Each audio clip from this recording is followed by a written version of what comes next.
Howdy, Redesert Boy here.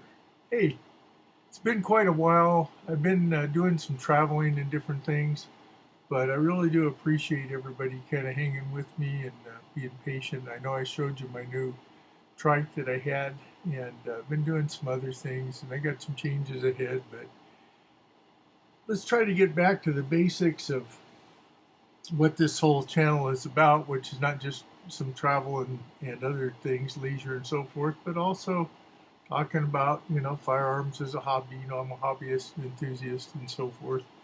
And as always, you talk to your own experts, get your own training, follow all your local, federal, state, and federal firearms laws and guidelines, especially in regards to concealed carry. But let's talk about something that you might find when you're out looking around for. Maybe you're just like, I would like to get another gun, but I don't want to spend $1,000. Okay, so I happen to like revolvers. Sometimes I might find a semi-auto. I'm hoping maybe I'll find some of those that might be classic. But I was out and about, and most of you know, um, I do have this here 686 plus. Okay, and just for our purposes, you can see it's empty. There's no rounds in it. And it's a 7-shot, 3-inch. This is a great size. And for me, remember, these are my thoughts and opinions in reference to what works for me. You got to do your own research and so forth and determinations. But this is about 36. It's about 36 and a half ounces. It's about a 1.5. I think cylinder width 1.55 or something like that, and it's about I think it's about 8.25 inches long. It's and it's nice. It's stainless steel. It's a 3-inch barrel. It's got adjustable sides with the red ramp and so forth. So this is pretty handy, and it will handle 357 Magnum, 38 Special, 38 Special plus P. So I also like just regular 38 Specials. So I was out and about, and I actually saw another little revolver, which I will also do a video on here soon. It's kind of an unusual, true Saturday night special in an unusual caliber. But I ran across this guy here. Now, as you can see, this is looks remarkably like I think they called these the Combat Masterpiece. Now, Model 14 was the Target Masterpiece, and Model 15 was a Combat Masterpiece. Before that, I think they went with this was that was the names. This was a K38. It is what I determined it to be. Now, when I went to purchase it, and you'll see even on my Target rating, if you can see it up there, they sold it. They said this is a Model 64. Well, normally, and let's just show that this one's unloaded too. It's got that rounds in the chamber. It's a 6-shot, and normally when you look inside of here, when you open up the some people call this the yoke, and I can't think of the other name for it right now. In here there'll be like might say like MOD 586 if it's a Model 586, right? Or like in that one, it says a 686 dash something. But there was no Model 64 in there, and I kept looking at it, and I kept looking at the numbers, and I said, I don't think this is a Model 64, because I've seen Model 64s before that I was late in trying to buy. Now, it's a nice gun. It's got a nice ramp. I think they call this a Bowman type front sight. These originally in the Model 14s were 6-inch. They cut them down to 4-inch, and these were used a lot as duty revolvers and things like that. Very accurate, has an adjustable sight, has a traditional, slide forward cylinder release.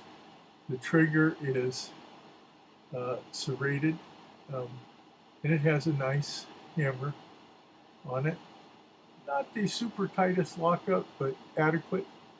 And it's got some nice Pachmeyer grips on it, and I think some of these originally may have come with wood grips, especially in the blued variety.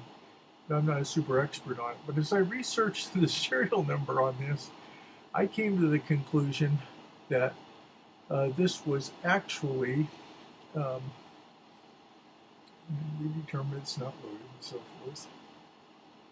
And it has no logo on it. That's kind of unusual. There is no logo on here. Now, if it is indeed a Model 15, which is what I believe it to be, and K-30, these were used by the Strategic Air Command and other militaries for many, many, many years. Maybe not this model, but a variant of that. And that was their Strategic Air Command firearm clear up into, I think, the 80s, about 85, starting around 1958 or 60, and all the way up. Some of them kept them on board into around 2000 or so, I think. Um, so they had special ammunition developed for them and so forth. Now this gun is very accurate. I got it when I took it to the range after I inspected it and things.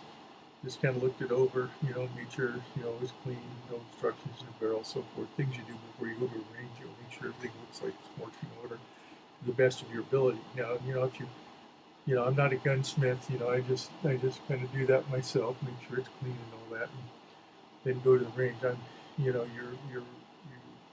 When you buy a used firearm, you may want to take it to a gunsmith. That's up to you. For me, this one looked adequate. And so anyway, I went to the range, and I was really very satisfied with its performance. Now this is a 4-inch barrel on here, so it has nice accuracy. One of the things was in using this gun. Okay, this one's 34 ounces. I think it's 8 1/8 inch long or something. I see 9 1/8 inch long. It's about 34 ounces. Okay, and it has nice thing about it. It's got these kind of serrations in here to keep it from glare. That's kind of nice on the top here. One of the things is, about these, and this is probably a square butt, so I looked it over and I looked at the serial number, and the more I did my research, I came to the conclusion this is probably a Model 15 and not a Model 64. And those of you that are Smith and Wesson aficionados out there, you can let me know what your thoughts are. The other thing I looked at was, is it a K-38 pre-model, pre-1957 model? Those have pinned sights. This does not have a pinned sight, and that's one of the things that kind of helps you determine that it's probably 1958 and beyond. Now, I happen to think this one is from 1958. In the Smith and Wesson forum, there's some serial numbers in there. You got to kind of research because there's no real good source for that. But the nearest I can tell, I believe this is a 1958 Model 15 Combat Masterpiece, I believe they call this. Shoots very well, very satisfied with it, got a nice grip to it. So what about the shooting? I'll also have some range footage. These were the first shots out of it right here. This is at 7 yards. This is shooting American Eagle 130 grain FMJ. As you can see, we're all in here in probably about two-inch group, maybe better than that. So when I went to 7 yards and I'm more of a self-defense target, kind of doing a drill, where we're doing the double tap and +1. As you can see, very accurate. Now I have more targets that I shot, and I could share those with you when I post the range videos. But it was I can show that, and you'll see that as I moved it out, the accuracy is just.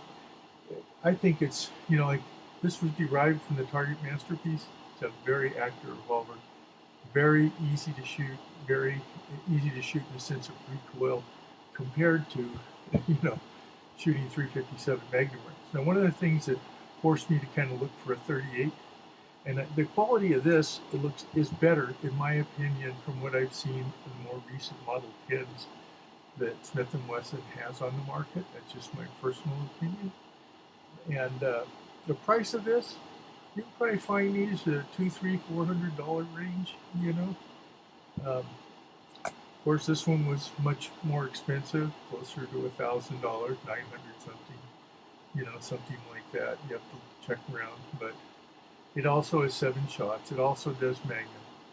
Now, nice thing about this, yes, you would say yes, this probably has some improved concealability, but for me, and I haven't worn my shoulder holster set up this way because I have it set up right now really for my 2-inch revolvers. I did buy an alternative Galco 4-inch, right?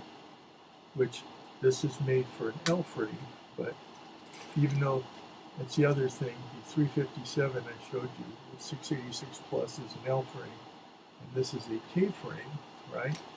It doesn't mean that it won't fit in here because certainly it does, right? Now I haven't practiced with it. It's one thing to go with the shoulder holster. There's all kinds of other elements to that, and you need to talk to newer mentors, trainers, experts about any of that if that's something you want to pursue. But anyway, so that fits in there. And generally, I'm going to get a more specific K-frame holster, but I do have ones that are acceptable in how it rides. The frame is a little smaller, of course, but it's still adequate. Say this is the same holster that I use for this one, right? For me, that works. You have to make your own determination. This one happens to be a Galco. Of course, you're going to have the barrel sticking down since this one's not a 3-inch or a 2-inch or 2.5 inch or something like that. So, once again, I wanted something that was really accurate with 38s. It makes some great 38 rounds now. This one I only shoot 38 specials in. I don't really see that it says 38 special plus P, though.